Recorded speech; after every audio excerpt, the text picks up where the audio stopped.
is what? 78%. Nitrogen, okay? 78% I hope we of can hear our this. air is nitrogen. What happened is that we developed in the late 1930s, there was a German chemist who was able to develop a chemical, an artificial chemical reaction wherein nitrogen is combined with oxygen to produce nitrates. N2 from the air cannot be taken up by plants. It's not available to plants. Plants can take up NO3. NO3.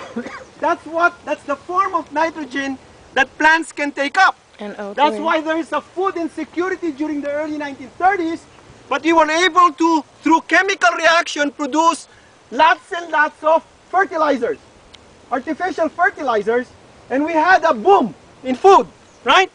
That's why we're eating well right now. There was a boom in food. But the problem is that NO3 right now, if it's too much, it will go to our streams and lakes. And it will cause eutrophication, the growth of excessive amounts of algae. And the water quality deteriorates and the fish dies. So right now what happens is that we have excessive amount of nitrogen in the swine waste and we don't know where to put it. We can't put it back to Iowa. They won't accept it. So expensive too. So we need to treat it. And this is one way of treating the nitrogen.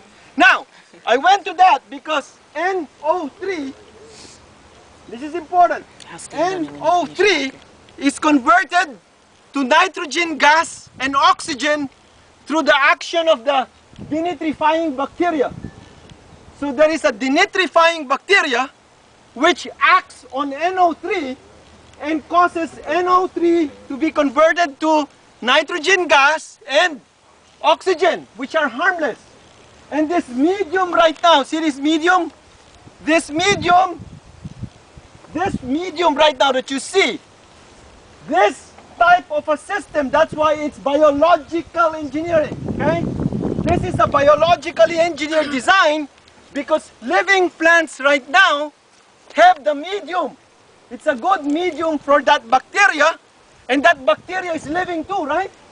So the bacteria is living, the plants are living, and the bacteria right now converts NO3 from the swine waste to nitrogen gas and oxygen. So by the time the water leaves out of the system, a great or significant amount of NO3 has been treated. Any questions? NO3, you said it was introduced by what? NO3 is primarily coming from the poo and the pee. Now take it this way, okay? We applied fertilizer, the corn growers. Do you hear me, okay? The corn growers in Iowa applied fertilizer in their field. Am I with you? And then where does the fertilizer go? Into the streams. Into the corn first. Into the streams and into the corn. Okay? The NO3, the nitrogen, goes into the corn. That was applied in, fertilizer was applied in Iowa, and the nitrogen goes to the corn, right? The corn right now, which contains the nitrogen, is exported to where?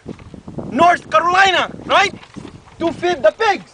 Oh, wow, they're getting a double thing of Am I with you? So to feed the pigs cannot fully digest the corn. All the nitrogen in the corn is not converted to protein. A significant portion of it is poo and pee, right? So essentially, the concentration of corn fertilizer in those parts of the world was transferred to North Carolina as swine waste. Yeah. Okay?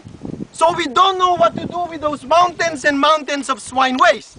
That's why biological engineers are needed to make engineering designs to handle this difficult problem. Any questions? Up to now, we don't know what to do fully. This is still a continuing research, how to efficiently treat this. In your case, how do we treat our waste?